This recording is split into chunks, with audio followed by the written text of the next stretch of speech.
In the summer of 2015, Europe experienced the highest influx of refugees since the Second World War. Why? The main reason is that Syria has become the world's top source of refugees. Syria is located in the Middle East, an ancient, fertile land settled for at least 10,000 years. Since the 1960s, it's been led by the al-Assad family, who have ruled it as quasi-dictators until the Arab Spring happened in 2011, a revolutionary wave of protests and conflicts in the Arab world that toppled many authoritarian regimes. But the Assads refused to step down and started a brutal civil war. Different ethnicities and religious groups fought each other in changing coalitions. ISIS, a militaristic jihadist group, used the opportunity and entered the chaos with the goal to build a totalitarian Islamic caliphate. Very quickly, it became one of the most violent and successful extremist organizations on earth. All sides committed horrible war crimes using chemical weapons, mass executions, torture on a large scale, and repeated deadly attacks on civilians. The Syrian population was trapped between the regime, rebel groups, and the religious extremists. A third of the Syrian people have been displaced within Syria, while over 4 million have fled the country. The vast majority of them reside now in camps in the neighboring countries who are taking care of 95% of the refugees, while the Arab states of the Persian Gulf together have accepted 0 Syrian refugees, which has been called especially shameful by Amnesty International. The UN and the World Food Programme were not prepared for a refugee crisis on this scale. As a result, many refugee camps are crowded and undersupplied, subjecting people to cold, hunger, and disease. The Syrians lost hope that their situation will be getting better anytime soon, so many decided to seek asylum in Europe. Between 2007 and 2014, the European Union had invested about €2 billion into fences, high-tech security technology, and border patrols, but not a lot in preparation for an influx of refugees. So it was badly prepared for the storm of asylum seekers.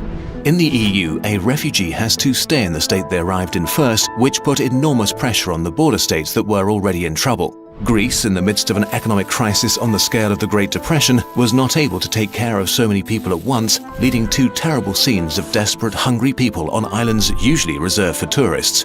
The world needed to come together and act as a united front, but instead, it has become more divided.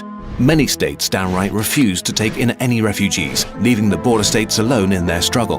In 2014, the UK lobbied to stop a huge search and rescue operation called Mare Nostrum that was designed to stop asylum seekers from drowning in the Mediterranean. The idea seems to have been that a higher death toll on the sea would mean fewer asylum seekers trying to make the journey. But of course, in reality, that's not what happened. The perception of the crisis around the world suddenly changed when photos circulated of a dead boy from Syria found lying face down on a beach in Turkey. Germany announced that it will, without exception, accept all Syrian refugees and is now preparing to take in 800,000 people in 2015. More than the entire EU took in 2014, only to impose temporary border controls a few days later and demand an EU-wide solution. All over the West, more and more people are beginning to take action, although support for asylum seekers has mostly come from citizens, not from politicians. But there are fears in the Western world: Islam, high birth rates, crime, and the collapse of the social systems. Let's acknowledge this and look at the facts.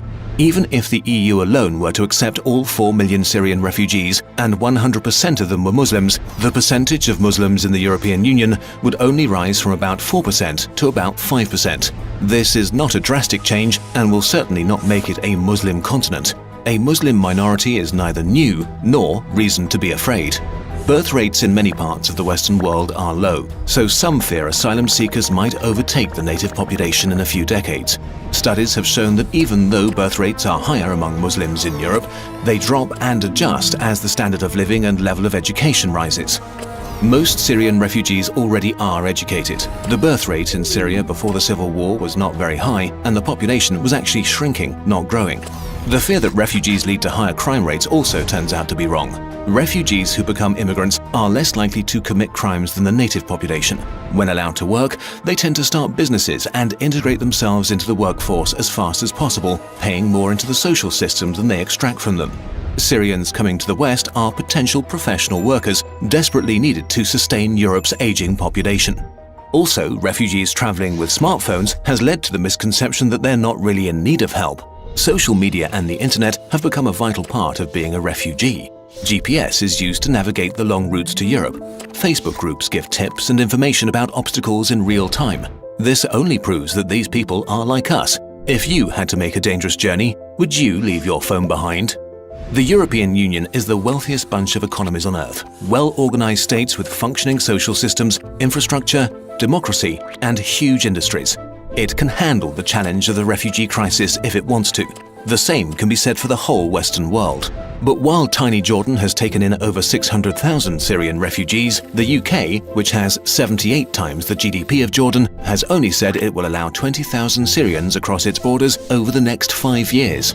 The US has agreed to accept 10,000, Australia 12,000 people. Overall, things are slowly getting better, but not fast enough. We are writing history right now. How do we want to be remembered? As xenophobic rich cowards behind fences? We have to realize that these people fleeing death and destruction are no different from us. By accepting them into our countries and integrating them into our societies, we have much to gain. There is only something to be lost if we ignore this crisis. More dead children are sure to wash ashore if we don't act with humanity and reason. Let's do this right and try to be the best we possibly can be.